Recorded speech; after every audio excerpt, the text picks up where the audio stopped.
Okay, let's bring in Esha Krishnaswamy, who's a journalist and podcaster who joins us from Moscow.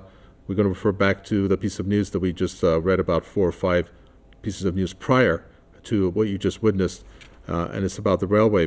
Tell us your thoughts on this when you take a look at the obviously significance that this has for two countries that are expanding their trade relations on the one hand, but under the watchful eye of the U.S., who can't do anything because they're doing their trade while they're under the heaviest sanctions. They're the number 1 and 2 countries under the heaviest sanctions. So how do you assess it?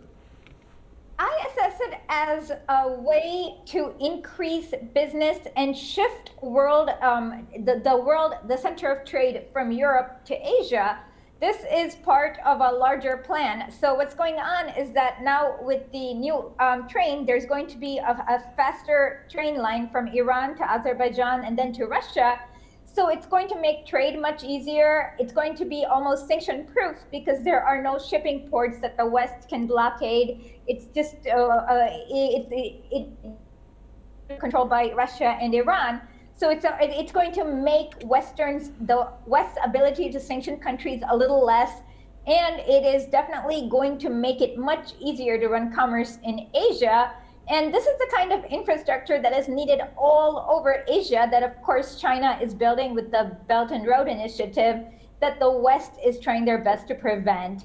And so I think that this is a great step forward and that there should be many more train lines and high-speed trains in order to help shift the trade. And another thing what people don't realize is that trains are very energy efficient, and per kilogram, they use the least amount of fuel. So it is also a good way to address the impending issues that people are worried about with climate change. Well, since you mentioned the Belt and Road Initiative, obviously that's a huge deal, project that the Chinese president is very proud of, and it's pretty much in full swing, and it has been for the past decade.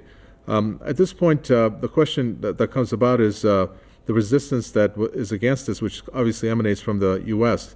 In particular. They came out with some kind of program that was supposed to counter this, of which we don't hear. It was, I guess, about a year ago, or maybe even longer, that they. A better world, something, yeah. Exactly. I don't even recall it because it's so so much in the past, but you don't hear anything about it.